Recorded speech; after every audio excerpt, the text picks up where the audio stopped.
Kenkoy Anime TV.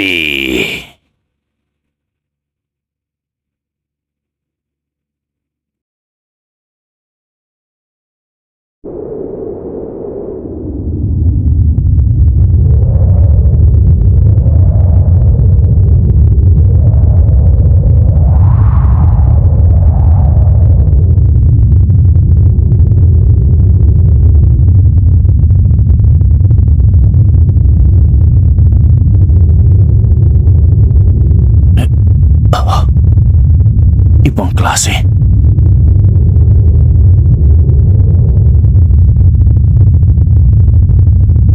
Napakabilis.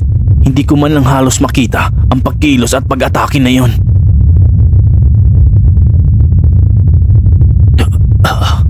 Nakakabilibang mga lakas nila.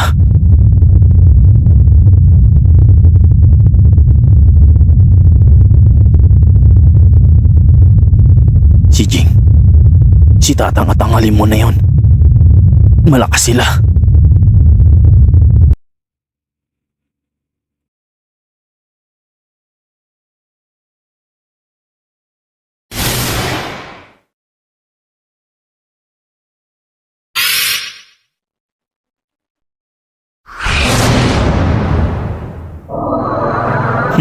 Ang akala ko pa naman, matatamaan ko na siya sa ataking yon. Pero hindi pala, at napakabilis niyang kumilos.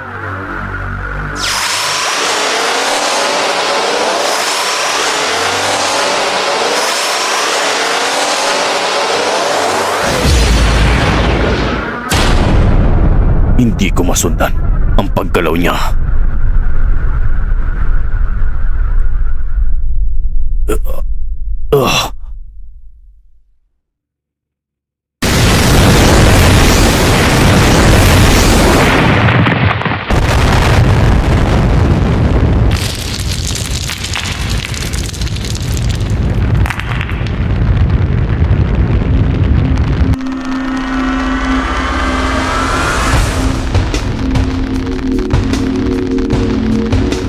Malaki na nga talaga ang pinagbago mo, pero gaano ka mang kalakas, hindi ka pa rin magtatagumpay.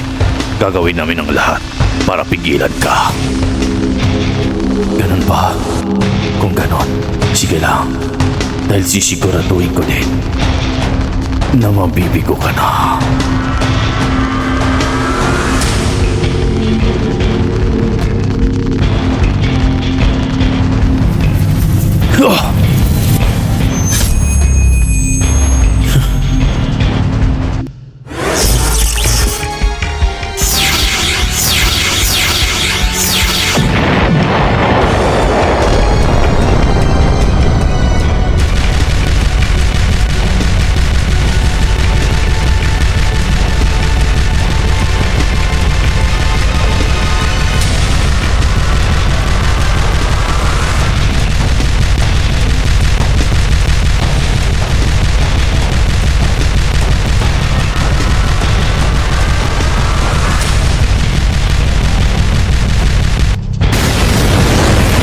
Tanggapin mo to.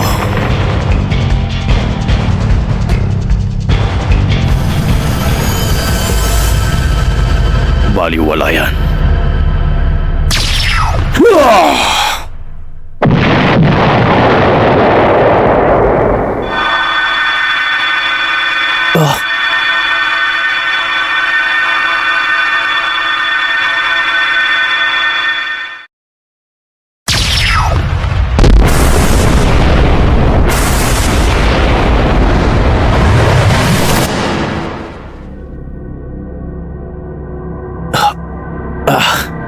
Mukhang masakit ang ginawa ng halimaw na yan. Pero ayos lang. Mukhang namiss nila ang isa't isa.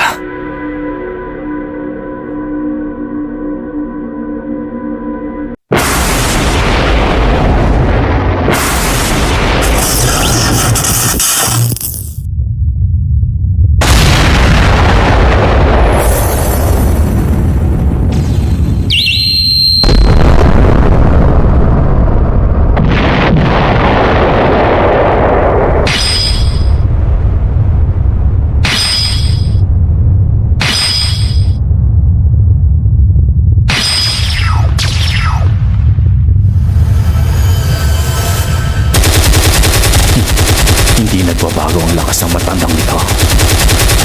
Malakas pa rin siya.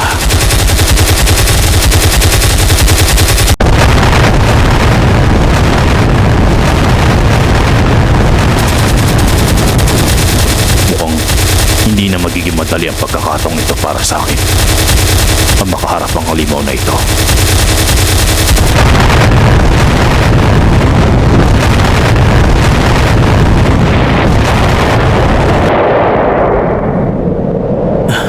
Ibang klase. Nagagawa ni Tatang makipagsabayan sa halimaw na yon.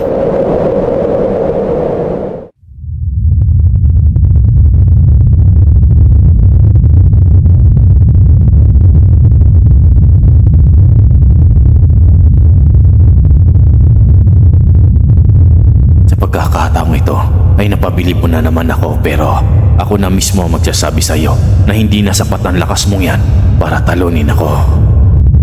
Maaaring tama ka dahil sa lakas na taglay mong kapangyarihan ngayon, pero huwag mong kalimutan na hindi ako nag-iisa. Tandaan mo to, nandito kami para pigilan ka. Ganon pa.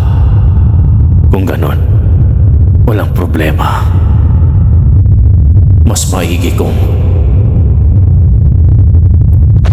tatapusin na kaagad natin ang laban para matapos na ang lahat.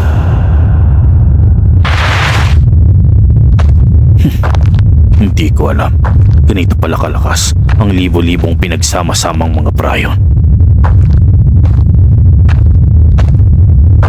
Alam kong hindi niyo maibibigay sa akin ng basta-basta ang kapangyarihan ng Dark Continent. Kaya naman, ako na mismo ang tatapos sa inyo para makuha yun.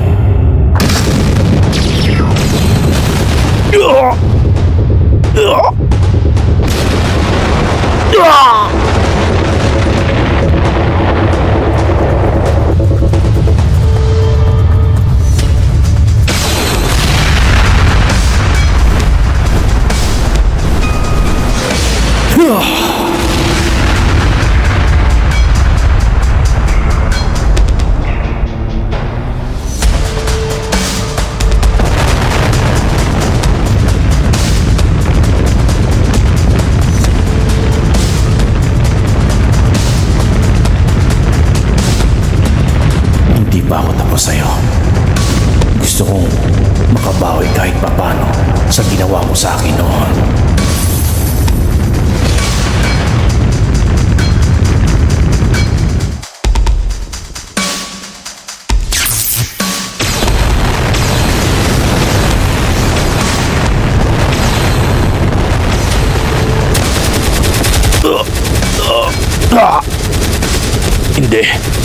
Hindi ako makagalaw.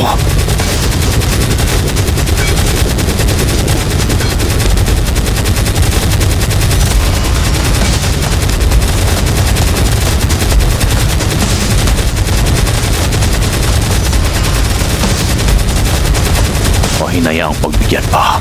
Balak niya na akong tapusin.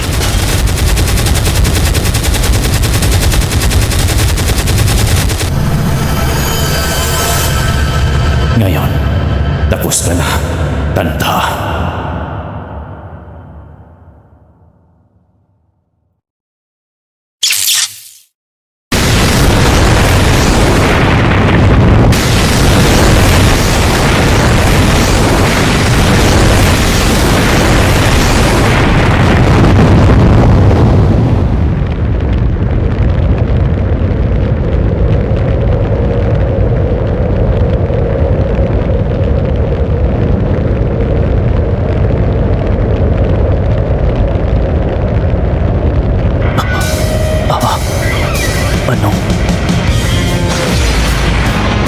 Ano na ang nangyayari?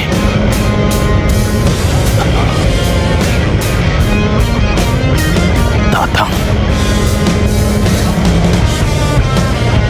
Hindi.